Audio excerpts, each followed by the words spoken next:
today's video is going to be a Q&A. Before I get into that, I do need to tell you that I have made a video for Mum's Eye View. Please go and subscribe to that channel and check out the link below. And it is, bizarrely, an apple crumble made with cornflakes instead of crumble. Go and watch it. You can't imagine until you've actually watched the video, and it's like super short, so go and check that out.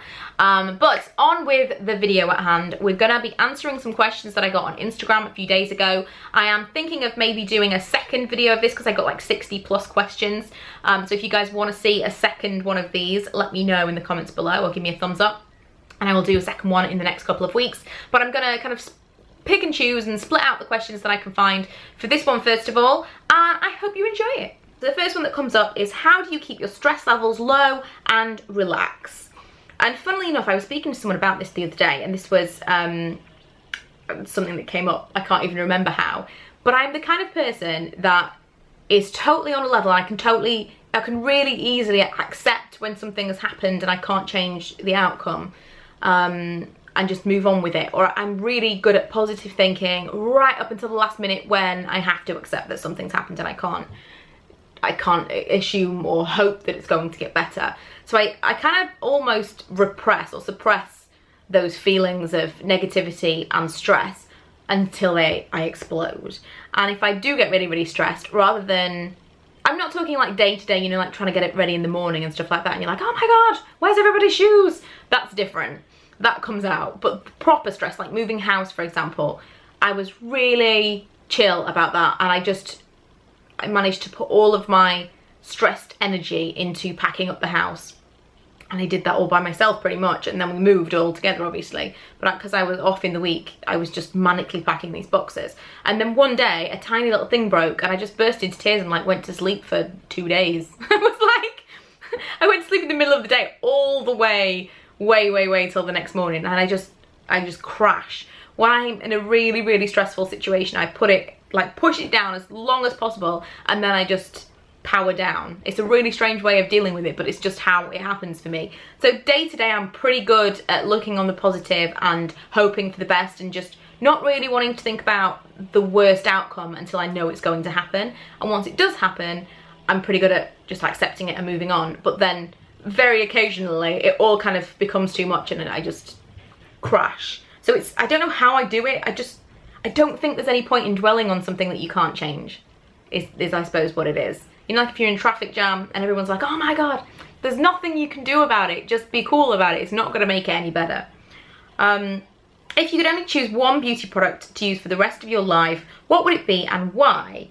That's really difficult actually. I don't know if we're talking about kind of one specific kind of beauty product or one actual this exact product, but I would probably say I would have to go, right now it's a toss-up between mascara and concealer of some kind. Maybe something that was like a tinted moisturizer, something with a little bit of coverage, so it wasn't like I was wearing a full face of foundation and no other makeup, but something that would even out my skin tone. I think that would be my one beauty. If we're talking makeup, that would be my one makeup product. Do you have any more designer handbags or other purchases in mind to buy? Or are you happy with your Chanel and not really looked at anything else? That is a really good question.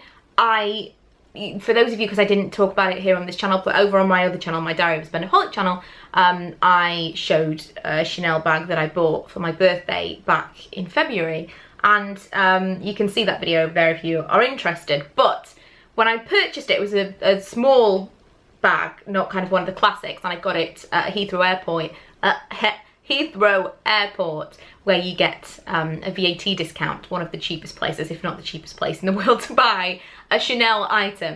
And I've never bought anything from Chanel before, and I potentially thought I would never ever do that because it was so expensive, and I just kind of found myself in a position where I could afford to, and there was an amazing discount to be had, and it was my 30th birthday, and I felt like the stars were aligning, and why not? So when I bought it, I wasn't sure ahead of time whether or not it was going to be something that I massively regretted. It's a huge amount of money to spend. Would I use it all the time? You know, what if something happened to it? All those questions. I have used that bag every single day since I got it, amazingly. I haven't pulled out another bag, and it's a tiny bag. It's hilarious. I never thought that I would be able to use a bag that small on a daily basis, but I've used it absolutely every day since I got it, so months. And I've been really, really happy with it. That's not to say that there are no bags on my wish list. I still have a couple of things that I would, you know, you still have your wish list is always there. It's always full of new things, isn't it? But I'm very, very happy with the bag that I bought, and I don't regret it. I just never know exactly what might be next. Next question, if you could only use one brand of makeup, what would it be? I think I answered this question before, and I think I ended up deciding it was going to be Maybelline.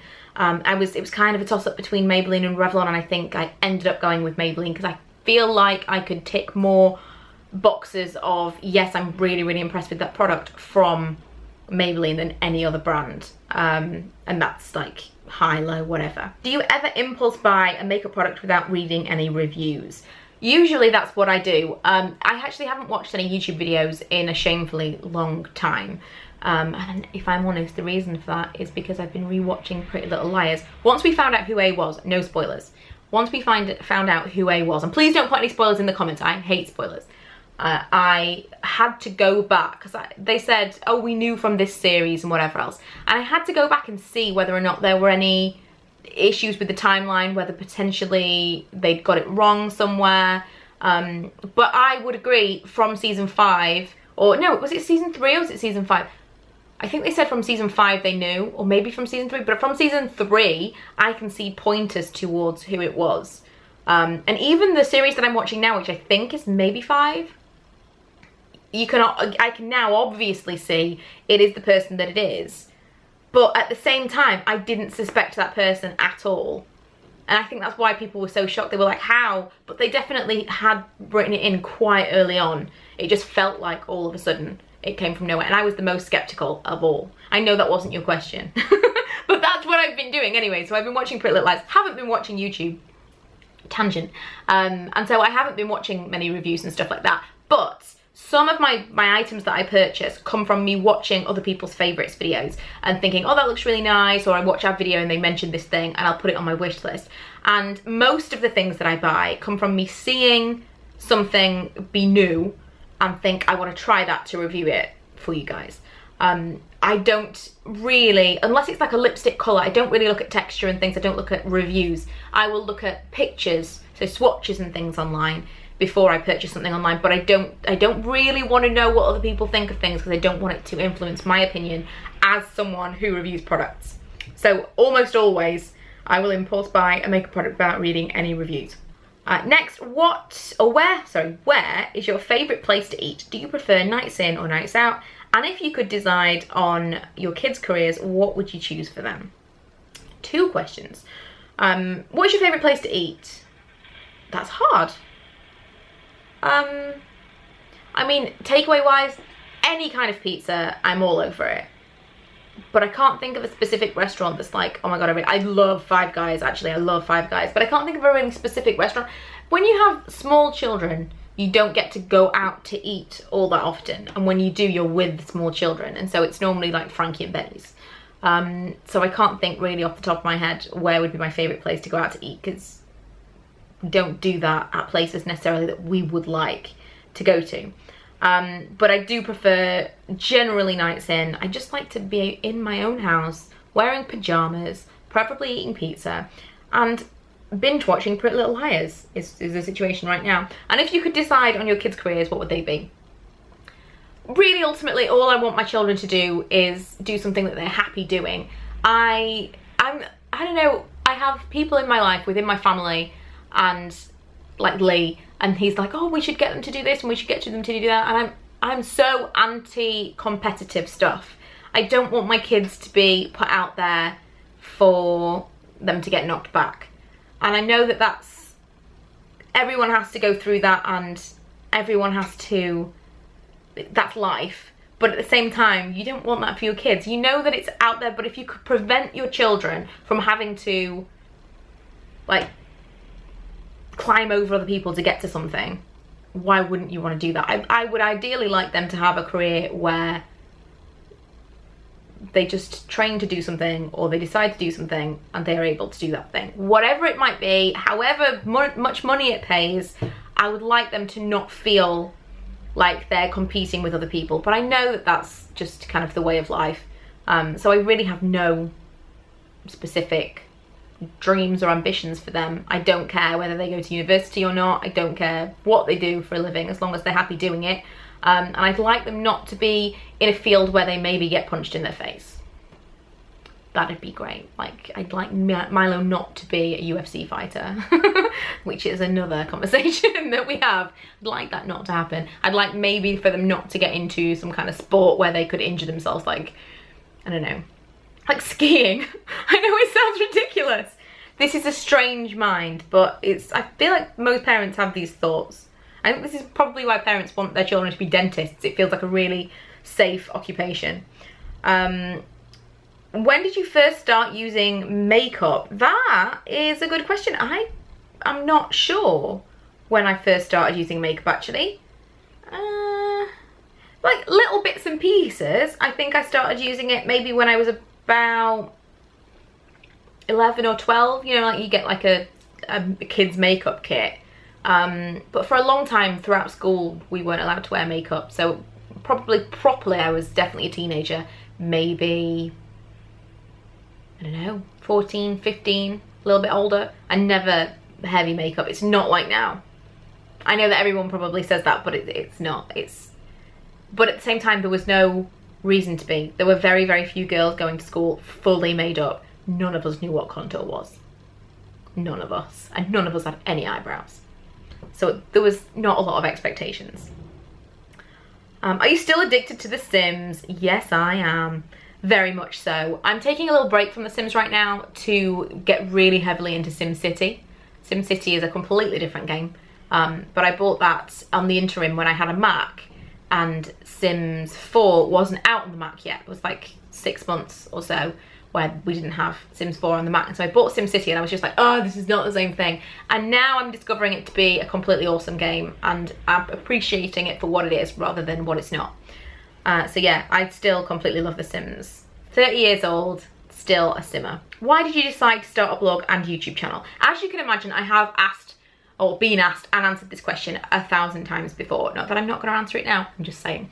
I have also got an FAQ video, which I'm going to link below from my other channel, which covers a lot of questions that were asked 1,000,000 times, and I tried to answer all in one video. So in a nutshell, 6 years ago, my channel is now 6 years old. 6 years ago, I saw a video, I was looking on Google Images. I was going to dye a strip of my hair pink, and I was looking on Google Images for like ideas. My hairdresser was coming around to my house to do it that evening, and I found an image, and it was an image of Zoe Bella, not Zoella, Zoe Bella, who and that image took me to a video, and I watched the video, and it was her just kind of like showing off her hair. And then I noticed she had other videos, so I watched some of them, and she was showing how she did it and all this stuff. And then I saw other videos where she was doing like hauls and favorites and makeup tutorials, and I had never seen any videos like this before. This was a brand new thing, and I thought, oh my god, this is amazing. I saw her talk about other people. She spoke about Lana Indiana, who I then started watching. It was all American people at the time. So she spoke about her favourite YouTuber, who was Lana Indiana, who spoke about her favourite YouTuber, who was Juicy Tuesday. So they were the first 3 YouTubers that I watched, which I feel makes my origin story a little bit different to a lot of other YouTubers from the UK, and a little bit different to what you might imagine it would be, because I was not aware of any of this that is YouTube. I was not aware of Zoella. I was not aware of any of the already, I mean, they didn't have millions of subscribers then, but I wasn't aware of the big thing that was YouTubers, and I wasn't watching them ahead of making those videos, and they didn't influence me in any way. I was influenced by these 3 women who I'd watched a little bit of that evening, or that day, whilst I was waiting for my hairdresser to come. And then that night I had my hair done, and the next day I made my first YouTube video. So I didn't really know about blogs or like the whole Twitter community, nothing. It was just these 3 women, and then I thought I can do that. So my first initial videos, if you go back and watch them, are kind of funny because it's me trying to do what they did, which was things like tutorials and doing my hair and stuff. And that's not really me. I don't really have any skill in that area. And so you can see I am kind of trying to emulate other people. And then eventually I kind of found my own way to do it and that I was comfortable doing. But and this wasn't in a nutshell at all. But yeah, that's how I discovered it, and I just decided I could do that. I don't know how I decided to do it. It's really weird. Looking back, I'm just like, oh, this is really cool. I want to make those videos, and so I did. And then maybe a month later, I started my blog and my Twitter and all that other stuff. But it all started with YouTube videos. And my mum thought I was completely crazy. She couldn't be more supportive now, but she thought I was off my head when I started making these videos. Everyone thought it was a little bit crazy, to be honest. So there you go. That's why I started. And everyone assumes that you start with a blog and you kind of like build up the confidence to make a YouTube channel. And I didn't. I started the other way around. I'm really, really glad of that. I'm glad that I didn't realise how scary it was before I started. Otherwise, maybe I wouldn't have started.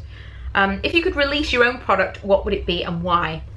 Funny story, I actually had the opportunity to do this last year, and it would be coming out around now, and it just wasn't right. It was a deal with a budget makeup brand, and it was going to be a palette, and I just felt like if I was going to make a makeup product, it wouldn't be eyeshadow. I don't feel like you guys would feel that I was synonymous with eyeshadow. I could pick out nice products and be like, oh, you know, I've made this thing, I hope you enjoy it, but it wouldn't be very me. And everything that we went through, there was a lot of negotiation, and eventually I just said, no, I don't think this is right for me. And I can't tell you there's not been periods where I've not regretted that decision, because well, I've not had the opportunity to do it with anyone else since for anything else that I felt was more me, and it was a lot of money.